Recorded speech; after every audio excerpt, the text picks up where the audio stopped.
Good afternoon, Facebook. It is Monday and it's the afternoon, so it's time for Today in Media with the Daily Caller News Foundation. I'm here with my co-host, Amber. So, Amber, what do we have on deck today? The 5 most foolish takes in media. What's the 5th worst, but still pretty bad? That's right. So we're starting off with a clip from Dan Rather, who was on NBC this morning talking about nothing other than honesty in journalism. So we need to do a better job. I think most of the public understands that we're under attack by very powerful people, including the president, for their own partisan, political, and ideological reasons. They want people, they're basically saying, believe us, believe only your president, and believe only the people who are in power. So as a reminder, Dan Rather, who was in this clip complaining about the fact that people like Donald Trump attack the media, was fired for none other than sharing falsified documents. Yeah, I mean, it's amazing. One of my favorite things about the Trump era is that people like who we've talked about on the show, people like Mike Barnacle and Dan Rather, guys with storied plagiarism in their past, lecturing us about media ethics and lecturing the president for criticizing them and calling out their mistakes. The reality here is that for the first time ever, they're under some real scrutiny. It doesn't hold up that well. But let's also look next at one of my favorite stories is coming out of the Asia trip. Today is a very gruesome day, by the way, because much of us we're very engrossed in this Texas shooting. But in terms of the Asia trip, CNN and many other outlets decided to go with fake news surrounding a koi pond. Yes, a koi pond. Amber, what's happening? As if there couldn't be anything more important in the news right now than how much food Donald Trump decided to give to these koi fish. So all of these outlets ran with this video or pictures that apparently showed Donald Trump dumping an entire box of fish food into the koi pond. What they didn't tell you, what they left out, is that the Japanese prime minister was actually the first one to dump the food into the pond, and Trump just followed suit. So, yet again, we have news outlets manufacturing this fake scandal, trying to play up the fact that Donald Trump is some crazy psychopath because he's giving too much fish food to the koi fish. Yeah, I mean, could this be any more derivative? It is the dumbest thing that I have ever heard. I mean, the president is in Japan and in Asia at large in order to deal with the ongoing nuclear threat. And we're talking about koi fish and how much food that we decided to give them. It's absolute insanity. But what's worse is that the actual manufacturing of scandal. You know what I mean? Like CNN zooming in. The way they edited the video. The way that they edited their video in order to show only Trump turning the koi pond over. Yeah. This reminds me of these idiotic stories like the Obama selfie at the World Cup. Who gives a damn? And by the way, we have a video of the full thing that happened. So why don't you guys go ahead and watch this just to see how absurd this fake story is?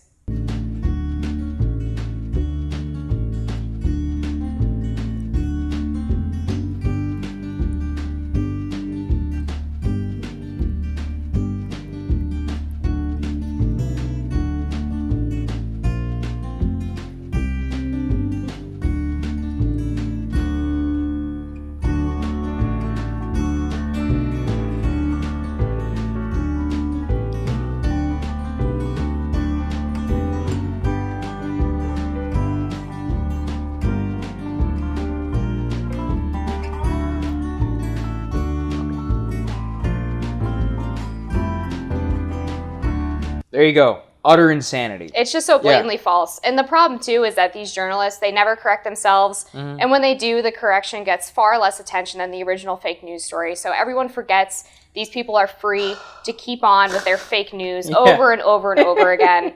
But speaking of fake news... Yeah, all right. So David Frum, he's an over at The Atlantic, used to be a speechwriter for George W. Bush.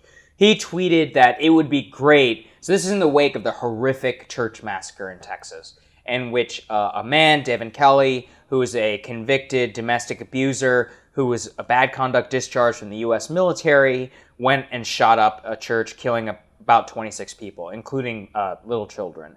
David Frum tweeted, "Wouldn't it be great," and you should have this up on your screen, "wouldn't it be great if people who committed such domestic violence charges could be banned from buying a gun?" And David, you're right, and that's why it's already federal law. So this is a broader point of which people don't actually know what the gun control laws are, and yet they just keep calling for gun control.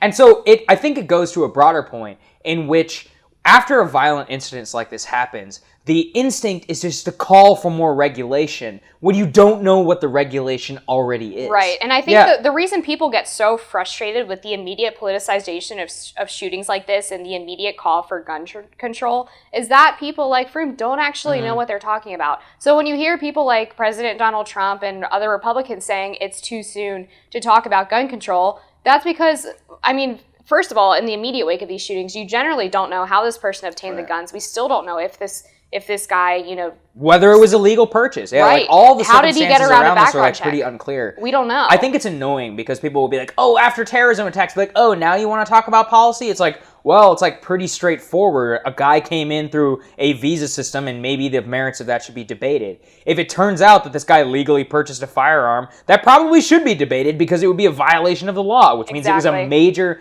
bureaucratic mess up. So everyone's willing to talk policy, but they won't even talk policy before they know the facts. And even when they know the facts, they still willfully ignore them. But we'll move on next to Joy Reid. She's an MSNBC host. Similar take, incredibly foolish, which is that the NRA has blood in its hands. So, Amber, was this shooter an NRA member? No, and you know what? I can't think of a single NRA member who has ever committed a mass shooting. Joy Reid asked in this tweet, how do NRA members sleep at night? I sleep just fine knowing that I am locked and loaded in my bedside drawer ready to shoot anybody who intrudes onto my home. Yeah. So that's how I sleep. I sleep safe and sound. And what's the key? What's one of the key hero narratives that's coming out of this story is that a guy heard the ongoing shooting, got his AR-15, took the shooter down, and pursued him with his weapon. Realistically, this guy probably would have gotten away and may have been able to go much farther than he already was. He was hit by this lawful gun owner and chased by good Samaritans. So if anything, this validates the NRA narrative, which is that if a crazy guy with a gun is going to shoot you up, you better be locked and loaded and ready to go.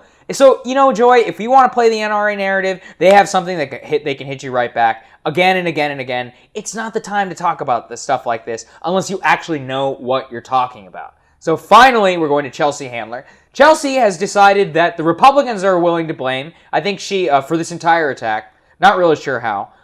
It was tweeted last night before even less facts were available. And it's just willful ignorance, immediate politicization.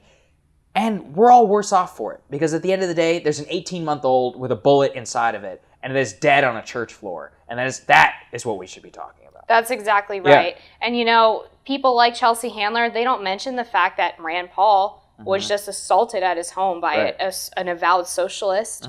They don't mention the fact that James T. Hodgkinson was a crazy leftist Bernie supporter who targeted Republicans at a baseball field trying to kill as many as possible. And this guy was apparently an atheist who had no known political motivation for this shooting. And somehow Republicans are to blame. It's just them willfully trying to paint the other side as evil when there are people of all political stripes who are evil, first of all. And second of all, we have seen an amazing amount of leftist violence in this country that people like Handler just love to ignore because it doesn't fit their narrative. Yeah, exactly. So like in terms of this narrative construction, it's disgusting. Let's just focus on the people who died. There are 26 people who are no longer with us.